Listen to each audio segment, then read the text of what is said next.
What's up, kings and queens? I'm HD Clark, and yes, you are in the mix.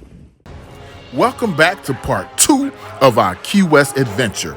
We've showed you the glitz and glamour of Key West. Now, it's time to show you the dark side of this island.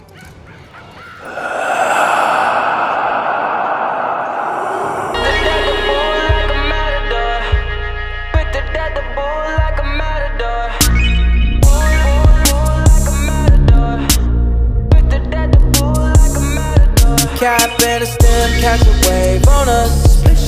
Take a shot, make a friend, just enjoy the moment. I'm Luke Skywalking on these haters. Celebrate every day like a birthday. Good things come to those that wait up. But don't wait to jump in too long. Don't sleep, you gotta stay up. Don't sleep, you gotta stay up. I'm outstanding, so I stand out. Got more babes than a bathhouse. Top Gun on my Tom Cruise. Play for keeps and I don't lose. You're more than love it, cause it's cool as a breeze. So pick a poison, yeah, I got what you need. If you saw part 1 of our Key West adventure, you may be wondering why we didn't just add the fact that Key West is haunted to the things that you didn't know about Key West. Well, honestly, once we did the research on Key West, we learned so many horrific stories of hauntings and just crazy events that happened in Key West. So we had to just do a separate episode for that. So today, we're going to discuss 5 horrific things that happened in Key West that's going to blow your mind. Number 5. The eerie heritage of Key West reaches back more than 5 centuries, back to the time of the Calusa Indians. Invading tribes from the north massacred the Calusa, men, women, and children, and left the dead bodies to rot on the beach. And yes, this is that beach. The Spaniards came here in the 16th century and found the bones from the massacre all over the island. So they named the island Cayo Hueso, which means Bone Island. Over the years, Cayo was turned to Key and Hueso was turned to West.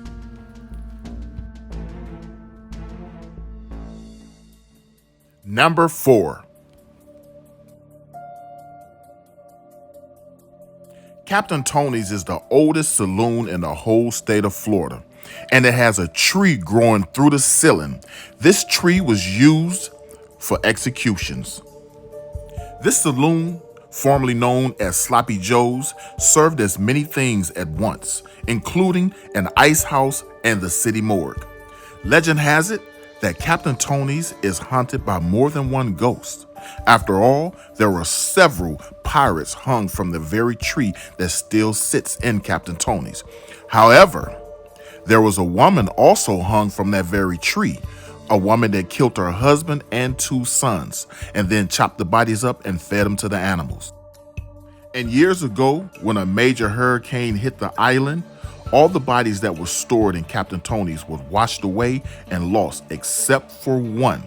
When that one body was found, later it was buried in Captain Tony's and is still there to this day under the floor in the pool room. Now, on a lighter note, another interesting fact about Captain Tony's is whenever a celebrity visits, their name is written on a bar stool. Number 3.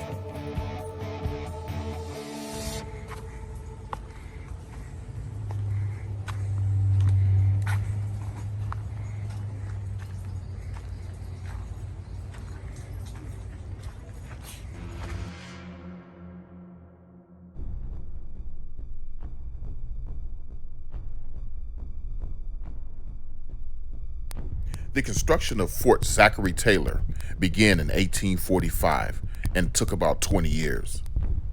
With 3 tiers of gun rooms and over 200 cannons, Zachary Taylor was an unsung hero of the Civil War.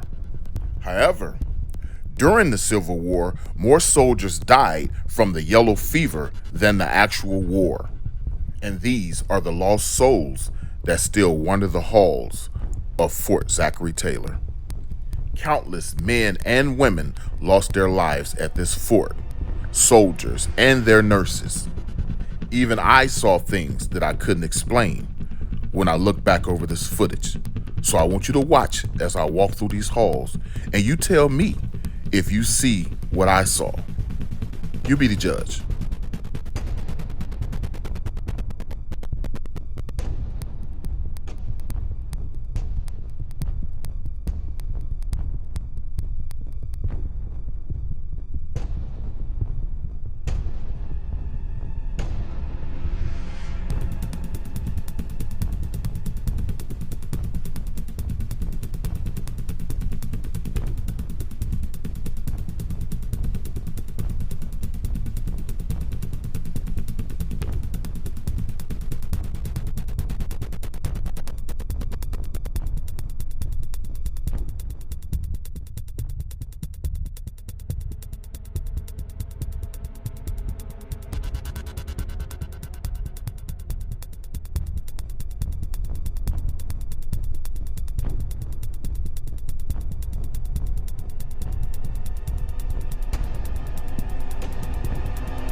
Number 2. Helena Hoyos was a beautiful young woman who lived in Key West in the 1920s. She has one of the most horrific stories to ever be told. In the late 1920s, tuberculosis was the #1 cause of death in Key West. Helena's mother, father, and sister all died from tuberculosis. In April of 1930, the disease finally finds Helena. She goes to the hospital to be treated, and this is where she meets Count Carl van Kassel, the local physician. Van Kassel, who they learn later was neither a count or physician, falls madly in love with Helena. And he's determined to make her his wife, but unfortunately, she dies in 1931. This is where this gruesome story really begins. Van Kassel has a mausoleum built and convinces Helena's family to allow him to put her in it. Here, he visits her for almost 2 years, daily with flowers, and sits for hours at a time. On one of his visits, he claims that Helena requested that he take her home with him in a song. Yes, even in death, he claimed that she sang to him frequently, so he did just that. Once at his home, Van Kassel tries to resurrect Helena's body. He removes her maggot-infested skin and replaces it with a mold of wax all over her body. For over a decade, Van Kassel kept Helena's body in his home as his bride. Later, an autopsy would reveal that he was having sex with the corpse. However, according to Van Kassel, Helena came alive and even tried to stand once, but he urged her to lay back down because she had been dead for a long time. When the authorities learned what he had done, Van Kassel was jailed but soon released because they deemed the only law that he had broken was the destruction of a mausoleum, and the statutes of limitation had passed. Van Kassel eventually left Key West, but Helena's spirit roams this island to this day, searching for a peace that will never come. Number 1. You can say we saved the best for last. Robert the Doll, which is rumored to be where they got the idea for Chucky from, is Key West's most popular tourist attraction. Now, before we could show you any photos or film of this doll, we had to actually ask the doll's permission. Legend has it, those that take pictures or video without permission go home, and are all cursed. Robert the Doll was made near the turn of the 20th century. He stands about 3 feet tall and is dressed as a sailor. He's stuffed with wood shivers that are cut from logs.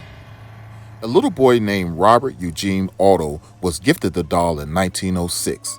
Some say his grandfather bought the doll in Germany, while others say a disgruntled servant who practiced voodoo gave little Eugene the doll.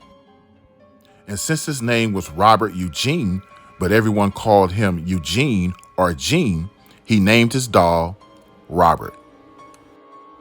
Regardless to where the doll came from, there was no denying there was something seriously wrong with the doll.